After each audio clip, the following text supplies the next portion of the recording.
All right, let's talk about infiltration processes, runoff processes, interception, all those kinds of things that are so significant to developing flow for runoff, and also more localized kinds of considerations about what plants need and things like that.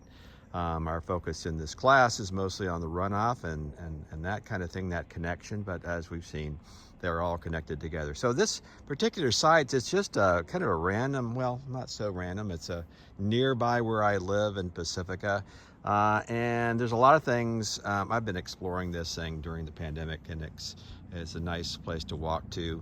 And we can see a lot of really interesting things, a lot of variety of plant types here, which is kind of cool. You got this redwood down here, which I think someone probably planted, I'm not sure.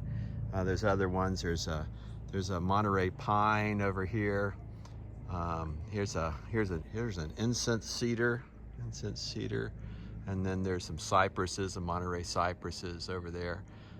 So those are quite common through here. So and then those are all the needle leaf trees, and as you remember, needle leaf trees, they tend to intercept rainfall really readily, or fog. In fact, it's been kind of shown that redwoods have been studied a lot, and they can capture a lot of fog drip, by the fog moving through. It's an overcast today, not really foggy, but on a really foggy day, you'll see drops forming on the needles here, and they actually provide moisture to the tree because it makes its way and drops into the soil below it, and then the tree can take it up. It really doesn't generate runoff because it's really used readily by the trees nearby, but it does generate, it's needed by that tree, and in fact it can be a significant part of that. So of course, you can also see there's a road down there, car went by. So we can see impervious surfaces there as well. All right. So then there are also broadleaf trees like the willows down over here, or in the distance over here. Let me see if I can pan around here in the distance. We can see some eucalyptus over there. There's a lot of eucalyptus in this watershed in the Bay Area and things like that. So, and those have broad leaves, and they can capture rainfall and create droplets from that. Anyway, so interception, as we've seen, needle leaves capture more, broadleaves might concentrate it. We saw in class how that concentration might actually increase rain splash erosion if there's enough of a drop. And if we're kind of looking at those ukes in the distance right there, they're pretty tall.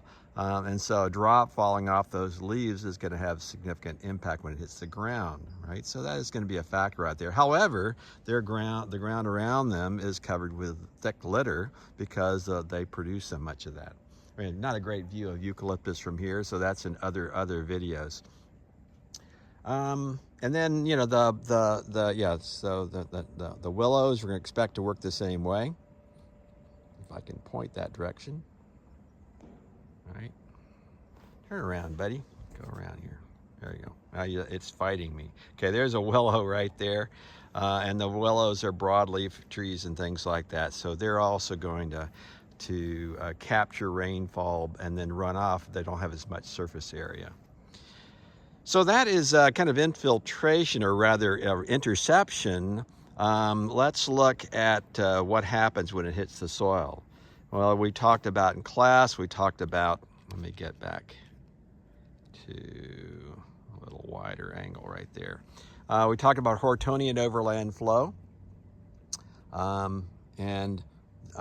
Here's an area of bedrock. I mean, the pavement down there on the road is going to have impervious cover. But another place we're going to see this is where we've got bedrock outcrops, like this Franciscan rock over here. Right, this is Franciscan assemblage. It's a sandstone, kind of a messy sandstone, or possibly a greenstone. It's a little hard to tell on these right here. So it's Jurassic Cretaceous age rock. in the Franciscan assemblage, and it has a mixture of things from sediments to volcanic material, which forms the basalt, would form greenstone. But anyway, what we're talking about is runoff on here, and clearly if you've got rainfall hitting that rock right there, there's not going to be a lot of absorption into the soil. You know, there's very little soil on top of this, right? So as a result, that's going to be Hortonian overland flow. So we're going to likely to find that on that system right there. All right, if we pan over here to some underneath this pine tree right here, we're going to see a contrasting system. We see needle leaf,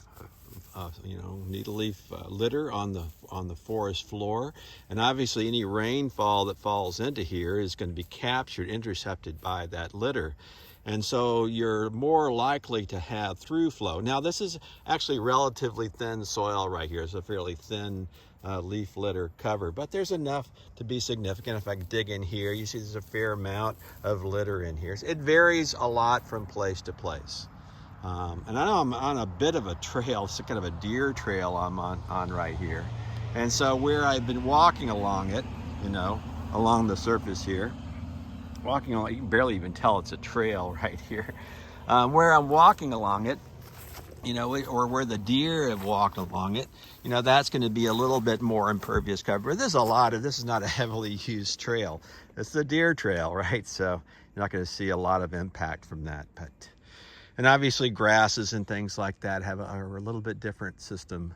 So, runoff, so your most rapid runoff is going to get and be over there on that bedrock over there, right? And your more gradual runoff is going to be in the leaf litter, right? So, there's not, this is on bedrock, so any infiltration is, that's going to be interflow above the bedrock interface there. You can even see the bedrock's not too far below this. There's a lot of outcrops here. So even if there is leaf litter, you're going to see flow off of the bedrock interface. All right, so that's some of the processes we can see in this little landscape right here. That road down there, you'll see when you look at, is one that's on a separate film where we're looking at a storm drain. If you look on the storm drain, this is on Sheila Lane, I forget what it's called, in Pacifica, and there's a video of a storm drain starting from right over there where I'm walking along, and we can see the storm drain in that. And that's obviously very highly impervious surface on the road pavement down there. And then of course, we talked about gutters and things like that along houses. And so that's a different part of the system, obviously very impervious. So we can see a lot of things from this one spot. It's pretty cool.